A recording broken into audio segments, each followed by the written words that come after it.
Hey, how you doing? I'm Dalton, and I'm a realtor with GeoDwell Real Estate Group out here in the Dallas-Fort Worth area. And it's been about a month since the last Dallas-Fort Worth housing market update video, so that means it is time that I do another one. And of course, this month we're going to be, in this video rather, we're going to be going over the data from the month of October.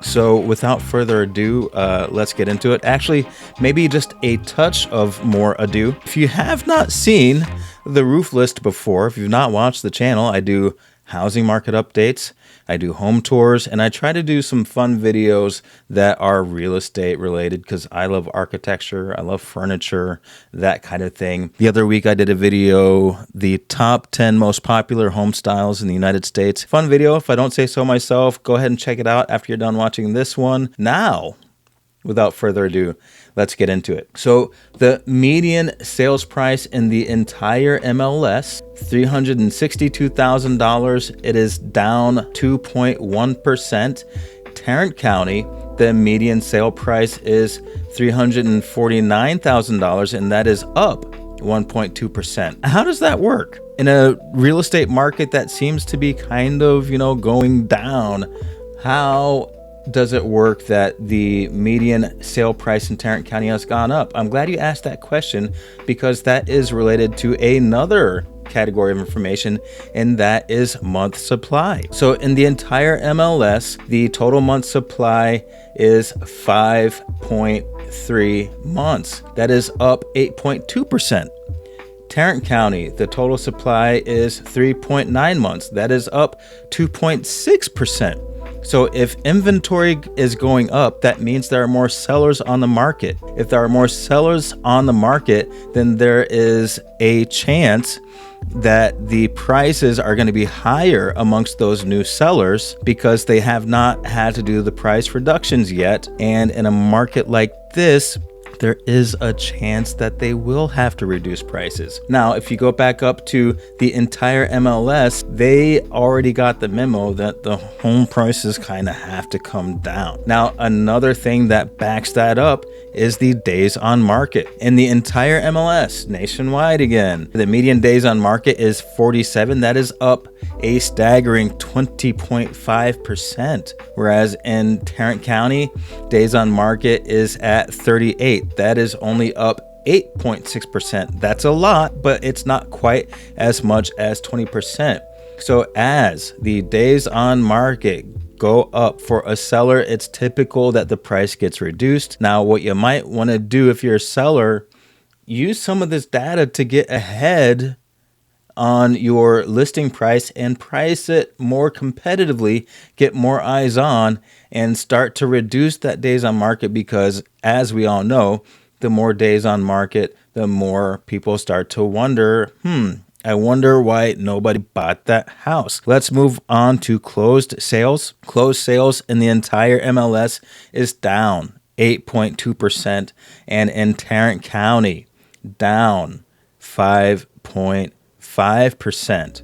Now, again, a lot of that has to do with, there are economic concerns and job concerns and also home affordability concerns. So right now, the ball is kind of in the court of the sellers to make sure that you're pricing aggressively if you really want to move that home.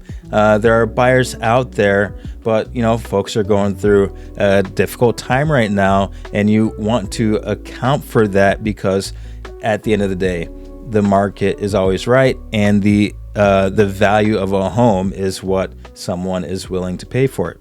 Let's move on to the commercial side. So one of the publications that I love reading through for commercial is the Dallas Business Journal. And I want to talk in particular about the boom that's happening in Collin County. So remember, Dallas-Fort Worth, it's kind of made up of these four main counties. You've got Denton, Tarrant, Collin, and Dallas counties, they're all booming, but this time around, we're going to kind of specifically talk about Collin County. According to Business Insider, there are 15 projects to watch. I'm going to talk about 3 of them kind of as like a highlight reel. So you have Fields West in Frisco. That is going to be a $2 billion mixed use project. So you're going to have plenty of opportunities in both retail and residential. Universal Kids Resort, and that is also in Frisco. That is a $559 million theme park. It's going to be 97 acres,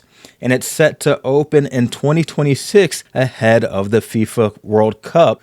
And some of those matches are going to be hosted at the Dallas Stadium in Arlington, aka AT&T Stadium. And did you also know that the Grand Prix of Arlington, which is IndyCar, kind of similar to Formula One cars, but American based, the Grand Prix of Arlington is set to be held in March of 2026. So there's going to be a lot going on in that area. And then last but not least, at least according to my list, is Frisco Railhead. That is a $3 billion project that's going to have a hotel tower, and it's going to feature 3,600 square feet of retail. That's pretty awesome, right? And then the last thing that I'm going to talk about in this update, 6 Collin County cities are ranked among the 100 fastest growing places nationwide, with at least 20,000 people moving in from mid-2023 to mid-2024,